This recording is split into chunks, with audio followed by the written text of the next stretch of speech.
Salut à tous, je te fais un petit Aratum et non un Hatchoum ou un Artoun. Il fait très chaud dans la voiture, c'était pas prévu. Ce matin j'ai envoyé la vidéo vers midi, même avant. Problème de Wi-Fi, elle était toujours pas envoyée et puis j'ai somnolé avec le nouveau 3008 où il y a une distorsion. Moi les informations que j'ai eues donc au niveau de l'Argus, elles étaient assez simples. Petite batterie, petit moteur, 525 km d'autonomie, je n'y crois pas. Vu quand même la lourdeur du véhicule, on parle de 76 kW brut, je crois, et 73 net. Et une grande autonomie avec la batterie 98 kWh brut, 230 chevaux pour certainement quand même pallier à la batterie beaucoup plus grosse, et peut-être un petit peu plus pour donner un peu plus de performance. On a ça par exemple sur la MG4, où on passe de 204 avec une batterie de 64 kWh à 230 chevaux et une batterie de 77 kWh.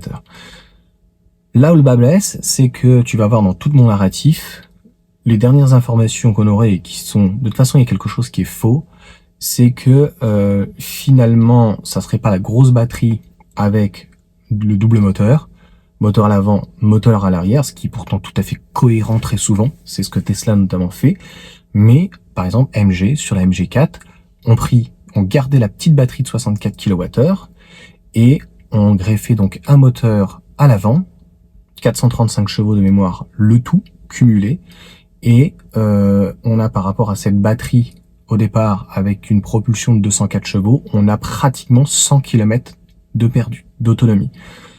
Donc voilà, et tout le monde les communique bizarrement sur la petite batterie avec 210 chevaux, 525 km, ok. La grande autonomie, on va dire, 230 chevaux, 700 km, elles ne sont pas homologuées, mais c'est ce qu'ils annoncent. Attention, là c'est un Artoon, et n'est pas un Aratum. Et la petite batterie, avec le gros moteur, du moins les 4 roues motrices. Donc obligatoirement, ça rajoute, je crois, il disait, je crois, je sais pas s'il parlait de la grosse batterie en plus, 70 kg, bref.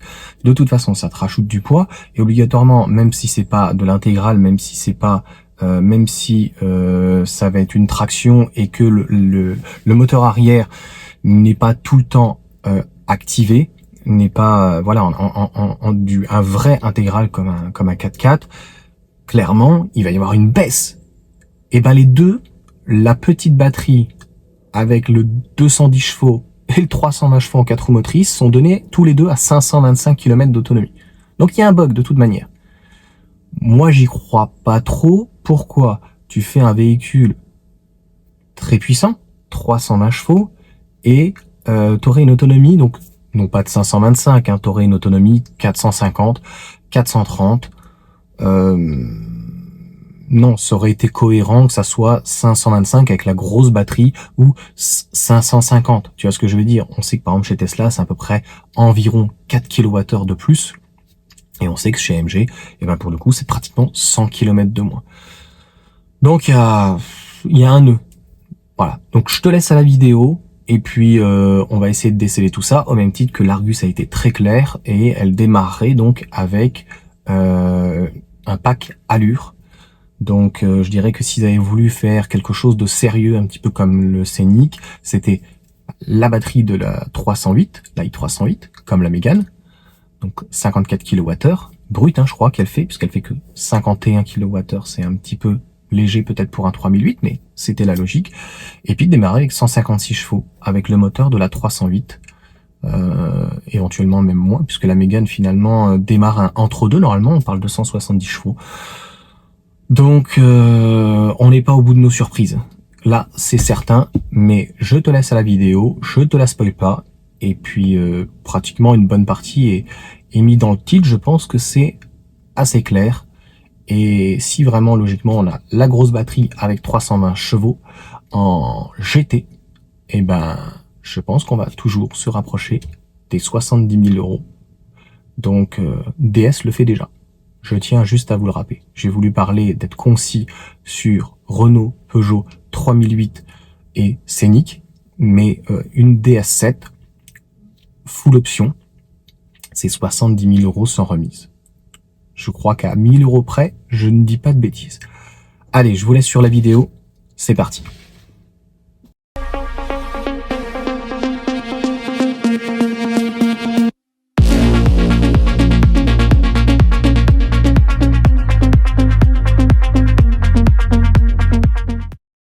Bonjour à tous, bienvenue dans cette vidéo. Donc, je la mettrai très certainement demain, jeudi. J'enregistre aujourd'hui, mercredi. Comme je te l'ai dit, j'essaye d'optimiser le temps. Donc là, j'ai 20 minutes à te consacrer où j'attends mon fils donc qui sorte du hand. C'est mercredi, c'est la journée des enfants. Et donc, aujourd'hui et hier, donc mercredi et mardi. Mardi, j'ai fait donc une vidéo où on est en train de t'expliquer qu'en 2025, une Micra premier prix sera à 28 000 € sans bonus, à peu près, à peut-être 100 € près. Même si on a appris aujourd'hui que le lithium, je ne sais plus c'est au kilo ou à la tonne, je crois que ça doit être à la tonne, bref, je ne veux pas dire de bêtises, donc avait diminué 25 000 $, je pense que c'est en dollars, tout est en dollars, de toute façon, il faut se poser les bonnes questions si tout est en dollars. Même si le dollar est un petit peu contesté, notamment par les BRICS, mais ça c'est un autre problème. Et on a appris donc 3-4 heures après que je fasse ma vidéo, que je l'envoie donc le soir pour 17 h, la présentation du 3008, a priori les photos avaient pas filtré, avaient été, ça y est, j'arrive pas à trouver le mot, avaient fuité, et en gros Peugeot les a envoyés, présentation. J'ai vu qu'a priori il y a vraiment que l'Argus qui s'est mouillé donc sur au-delà de ça les tarifs. Donc 38 000 € prix de départ pour un 1,2 litre 3 cylindres. C'est vrai que c'est la chaîne qui fait tout. C'est la chaîne de distribution qui fait tout, 136 chevaux, c'est en active. À 38 000 € en active. Donc je dirais que la personne qui prend un crédit ou qui a l'argent cash, entre une active à 38 000 avec une petite remise de 3-4%, et c'est horrible à dire, un modèle Y, t'es un papa, t'es une maman, t'as une famille, pour le même prix, hein, la question, je pense, ne se pose pas. Peu importe le style, plus important, c'est la praticité. La seconde vidéo, donc de plus ou moins maintenant, puisqu'il était 17 h, je t'explique que les constructeurs français, Renault et Peugeot, je pense qu'il y a certains dans les messages, j'ai déjà vu les premiers, n'ont pas compris peut-être mon propos, c'est qu'ils sont aussi chers, voire des fois même un petit peu plus chers que la concurrence allemande en premium. Et que clairement, le client a à choisir entre Tesla, mais s'il veut pas quelque chose de trop dépouillé, ou 3008 Scénic, et peut-être un iX1 en termes de notoriété, on va dire, peut-être qu'il va choisir un iX1, peut-être qu'il va choisir un Mercedes EQB pour l'intérieur, peut-être que quelqu'un qui a eu l'habitude d'acheter des françaises, ou Peugeot, Citroën, tout ce que tu veux, ou marque généraliste, Ford, Fiat, se dire qu'il pourrait acheter finalement pour le même prix et pour pas plus cher en coût et en entretien, et pour pratiquement les mêmes batteries. Je tiens à rappeler que le QB a quand même une très grosse batterie, de mémoire c'est 70-71 kWh, donc une très très grosse batterie avec une très très bonne quand même autonomie en 2 roues motrices. Exactement la même chose pour la iX1, je crois que c'est 68, mais c'est compliqué, c'est tout de mémoire et on sait jamais, encore une fois, si des fois c'est du brut, du net. Là, la vidéo, elle est pas compliquée, c'est pour moi, quand je vois les prix du 3008 où on nous dit, il y a la version hybride, il y a la version hybride rechargeable, et il y aura une version donc électrique, et ils n'ont pas prévu de petits modèles. Donc elle sera un tout petit peu en dessous de 50 000 €, donc pas de bonus. On sait très bien que le modèle Y, quand il n'a pas eu de bonus, il n'y avait pas d'envolée. Les gens préféreront, même si c'est un plus petit bonus, 4 000, plus 2 même, il doit être bonifié normalement, donc de 6 000, 7 000, 8 000, peu importe. Le constructeur n'aura même pas besoin de faire de remise, ou si en tout cas il fait une petite aide pendant les stocks ou sur un week-end ou quoi que ce soit, ça va faire obligatoirement exploser ses ventes. Donc, qu'est-ce qui se passe en fait? Là, pour une fois, on a vraiment, même s'ils font la même taille, deux modèles complètement à part. On a d'un côté le Scénic, j'allais dire la Mégane, donc le Scénic qui reprend le châssis, la grosse batterie de la Mégane, mais a priori qui devrait être en 170, et où on devrait avoir donc une version équilibre. Donc finalement, un grand véhicule, si on peut dire, c'est quand même pas un modèle Y, c'est pas un gros 4x4 ou quoi que ce soit, mais avec des batteries raisonnables. Peugeot, eux, font le choix d'emblée, a priori donc une version directement allure pack ou quoi que ce soit, avec une très grosse batterie de 76 de mémoire, donc c'est 76 je crois kWh, mais je crois que c'est du brut quand il parle, et encore j'ai un doute, mais bon c'est 2 ou 3 kW, donc c'est pas ça qui va changer. Donc ça veut dire quand tu as une très très grosse batterie, déjà c'est la batterie qui va te coûter très cher, ça va te rajouter 1000, 2000 ou 3000 euros donc d'écart. Et puis, clairement, il n'y aura pas de petit moteur non plus. C'est 210 chevaux. Donc, même pour l'année suivante, je crois pour 2025, ils n'ont pas prévu de plan B. Le plan B, ça aurait été quoi? Ça aurait été donc une batterie, la batterie de 54 kWh, donc qui est en brut, je crois, qui est à 51 kWh. Même si elle est petite, au moins elle aurait été existante, avec le moteur de 156 chevaux, le nouveau moteur de PSA, et puis éventuellement une finition like ou une finition, voilà, access. Et peut-être qu'on aurait pu avoir là un véhicule au moins accessible. Et donc, ça fait partie des vidéos donc introspectives, des vidéos vraiment où si il n'y a pas d'effort sur le prix au niveau de Peugeot, sur le 3008, il aura beau être beau tout ce qu'on veut. Clairement, entre un 3008 et un Scénic extérieurement, il n'y a pas grande différence, je trouve, en termes de style. Ils sont tous les deux très jolis. Je dirais que en termes de style, c'est subjectif. Tu me diras ce que tu en penses. Je choisirais clairement le Scénic.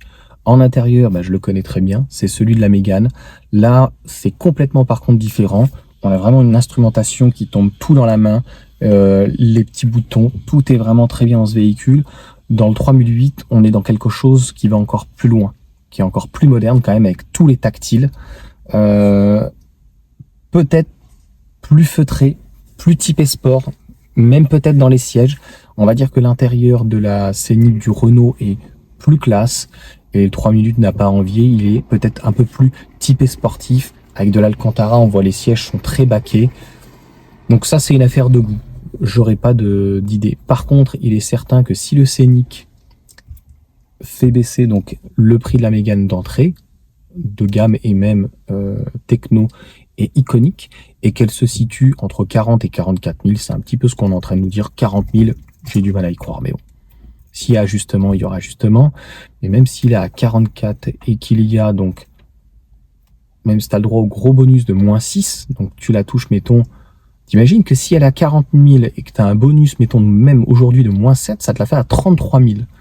Donc, à choisir à 33 000 euros et de l'autre côté, un véhicule qui n'aurait pas de bonus qui serait à 49 000. Donc, je sais pas. Après, il faut comparer par contre ce qui est comparable au-delà des puissances. Le Scénic aura une plus petite batterie, donc peut-être 30 à 50 km en moins d'autonomie. Elle aura donc 170 chevaux. Donc ça veut dire que il va falloir quand même attendre et comparer ce qui est comparable. S'il n'y a pas en dessous, donc je referai une dernière vidéo dessus quand on aura vraiment toutes les infos. Et donc si on a une allure en 210 chevaux avec une grosse batterie, on va dire qu'au minimum il faudra comparer donc le Scénic avec une techno et non pas le 170 il y a 170 mais le 220 chevaux, et à voir si on coupe la poire en deux. Qu'est-ce qu'on fait? On prend une plus petite batterie, ou est-ce que finalement elle va être au même prix avec la grosse batterie de 86 c'est 86 kWh. Par contre, je te le dis d'emblée, c'est un non-sens, cette batterie de 96 kWh, je crois net, et 98 brut kWh. Une batterie de 98 kWh NMC, 4 roues motrices, 320 chevaux en GT, je pense, et je vous l'ai dit, on va se rapprocher des 70 000 euros. Alors après, j'ai plus trop les chiffres en tête de la Scénic, donc il y a une grosse batterie de 86, on a le 170 et le 220, je pense qu'il y aura aussi le 4 roues motrices qui sera dans les 250, peut-être chevaux, 280, tu me diras dans les commentaires, mais avec un peu de chance, il risque d'y avoir, sans le bonus, un delta assez important, peut-être que le Scénic sera aux alentours des 60-62, et on va voir le 3008 décoller, exploser, parce qu'ils n'ont pas su gérer en fait en amont le budget, parce que voilà, il y a des ingénieurs techniques qui viennent gérer, il y en a un qui fait l'intérieur, l'autre qui fait la batterie, il y en a un autre qui fait les suspensions, chaque ingénieur, chaque responsable, ceux qui sont responsables des achats, etc., le responsable d'achat, etc., clairement, le véhicule n'a pas du tout été mesuré au niveau du prix. Donc, le titre ce matin est devenu une évidence.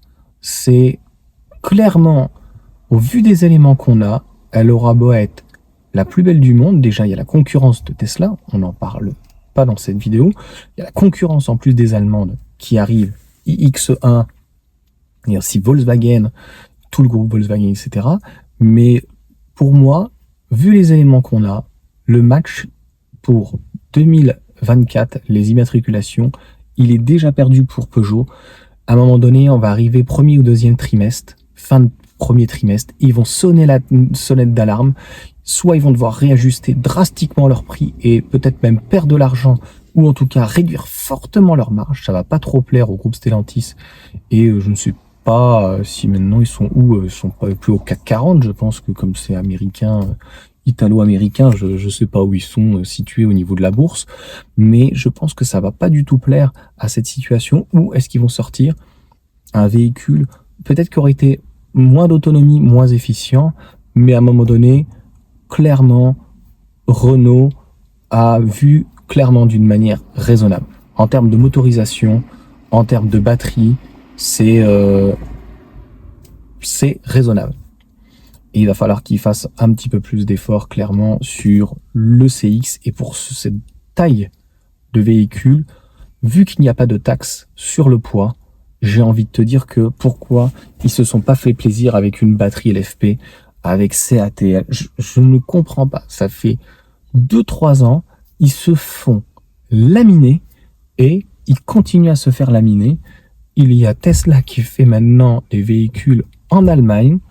Et on n'est plus fichu pratiquement de faire des voitures en France, ou elle est faite en Espagne, ou elle est faite dans les pays de l'Est, ou elle est faite en Inde, ou au Maghreb, ou quoi que ce soit. Et là, aucune réaction. La seule réaction qu'on a, c'est avec pour le moment l'IC3, qui sera à un prix vraiment très raisonnable. On va voir ce que ça va donner, un châssis quand même dérivé d'un véhicule, la C3, qui vient d'Inde, avec une batterie LFP qui on ne sait pas d'où elle viendrait, et qui sera certainement lourde. Donc les constructeurs clairement n'arrivent pas à gérer ou gèrent très très mal soit la gestion électronique, soit en tout cas ne mesurent pas bien les densités des batteries, la chimie et toute cette alchimie qui fait que Tesla, pourquoi ils sont bons? Parce qu'ils utilisent une technologie LFP qui savent la gérer et que finalement avec l'efficience ils arrivent quand même à faire de super bons scores avec la batterie. Ils pourraient utiliser d'ailleurs la plus grosse batterie de BYD, mais quand je vois aussi BYD là, la Seal U, ils sont aussi dans les choux hein. Clairement en Europe, BYD ça va être totalement marginal, mais ça fera office certainement d'une autre vidéo. BYD, le bid en 2024 et même certainement aussi 2025, ce n'est pas du tout MG ni Geely. Je pense que et l'année prochaine, il va y avoir la MG ZS, il va y avoir Geely avec l'hashtag 3, qui ça se trouve en termes de modularité à l'intérieur sera pratiquement tout aussi bien qu'un Scénic ou que un 3008. Ce qui va lui manquer à ce Geely, j'allais dire, cette Smart, c'est le coffre, qui est pas très grand. Par contre, ils ont mis les bouchées doubles. À un moment donné, il va falloir faire un essieu arrière, une propulsion, un coffre à l'avant. J'ai l'impression que rien n'a été étudié à l'avance. Ni les volumes intérieurs, ni le profilé, le CX, ni le prix complètement démesuré, ni les batteries, comment ils allaient les intégrer. Tu vois vraiment ce que je veux dire? Pendant que Tesla, sur un modèle Y, tu as une cuve le jour, il est certain, où Tesla va sortir sa modèle 2, son petit modèle, même s'ils le sortent à 40 000 euros, il fera un tabac, parce que les autres seront à 50 000. Même s'ils le sortent, voilà, tout le monde parle de 25 000 $, 30 000 $, même s'ils le sortent entre 33 et 37 000, moins de 40 000 euros, il fera un tabac. 4,50 m, batterie LFP, entre 50 et 60 kWh, bon temps de recharge, très beau volume, frunk, en dessous en plus, supercharge, coffre électrique. Voilà. Donc, on souhaite bon courage encore une fois à Peugeot. Et puis, on souligne quand même l'effort qu'a fait... ils font chier les gens. L'effort, pour le coup, qu'a fait Peugeot. Clairement. Et je referai une vidéo exclusivement sur Renault, au final. Sans forcément m'excuser. Mais c'est de l'anticipation pour 2024, là, cette vidéo, clairement. Mais s'ils arrivent à sortir le Scénic aux alentours des 40-42 000 euros et qui pèse de 1500, 2000, 3000 la Mégane, la i308 et le i3008, Stellantis, ça va être un enfer pour eux pour la vente. Un enfer. Les ventes ne vont jamais décoller. Et là où la MG n'auront plus le bonus l'année prochaine, elle est à 36 000, à moins qu'elle baisse, mais je pense pas, elle avait pris 1000 euros. Donc si même elle n'augmente pas, si la Mégane arrive à être, au lieu de 47 000, même 43 000, moins 4, ou même moins 5, elle va pour le coup se rapprocher de la MG4. Et une MG4 Luxury, je suis désolé, c'est peut-être pas une techno. Elle a quand même des avantages, cette petite Mégane. Elle est d'ailleurs très petite, c'est une belle petite bombinette pour 4,21 m. Et on va voir le Delta, ça va être très intéressant sur un pack techno par exemple, avec la même batterie, peut-être le même moteur. Quelle est finalement la différence sur le même châssis? Donc la différence d'empattement, de volume à l'intérieur, quelle est la différence finalement pour une électrique d'avoir un véhicule plus grand? On le sait avec une hashtag 1 et une hashtag 3 pour le coup, c'est peanuts. C'est 1200, 1500, 1800 euros, c'est très peu pour avoir un véhicule encore un peu plus long, un peu plus de style. Et puis j'attends que là, pour le coup, Smart me rappelle pour faire l'essai d'une manière officielle. Je vais pas mettre la pression donc pour le coup aux vendeurs. Je vais les laisser tranquillement regarder un petit peu ce que je fais, les vidéos. Peut-être que ça leur plaira pas. Si ça leur plaît pas, tant pis. Puis si ça leur plaît, et puis qu'on puisse faire la démonstration de ce véhicule que je trouve et surtout là que je trouve joli, vraiment à un prix correct, très bien placé en termes de prix, sympa à l'intérieur. C'est surtout, je n'arrive pas à comprendre pourquoi il décolle pas. Mais le vendeur me l'a dit, je suis tout à fait d'accord malheureusement avec lui, c'est un manque de communication. Et ça, la communication, c'est quelque chose de très important. Sur ce, je vous souhaite une bonne journée, bonne soirée. Ça va dépendre à le moment où vous me regardez. C'est une vidéo qui est vraiment de l'anticipation, je me répète, pour 2024, puisque les ventes vont commencer octobre-novembre. Et les premiers véhicules vont être livrés en mois de février, comme en 2009, comme en 7 ans après, en 2016, je crois, pour le 3008. Mon beau-père a acheté le premier, le deuxième. Est-ce qu'il achètera le troisième? Honnêtement, s'il n'a pas le bonus et qu'il est à 49 000, je ne peux que conseiller soit l'essence, donc l'hybride, le petit hybride. Donc on parle de 40 000. Et si l'hybride rechargeable, il n'y a pas énormément de différence de prix, alors plutôt l'hybride rechargeable, puisque la batterie fait 21 kg, je crois, 21 kWh. Donc pour le quotidien, tu rouleras, tu vas un peu défoncer la batterie, elle va pas faire long feu avec le nombre de cycles que tu vas lui mettre, mais au moins tu vas faire des économies, tu seras en électrique et tu souffriras pas trop donc avec le 1,6 L THP qui est connu, reconnu, que j'ai eu moi en 2007, dans une 207 cc. 2007 ou 2009? J'ai un doute, 2008, bref, on s'en fout. Donc en gros, Voilà, tu pourras faire des longs trajets tranquilles. Allez, sur ce, à bientôt. Ciao.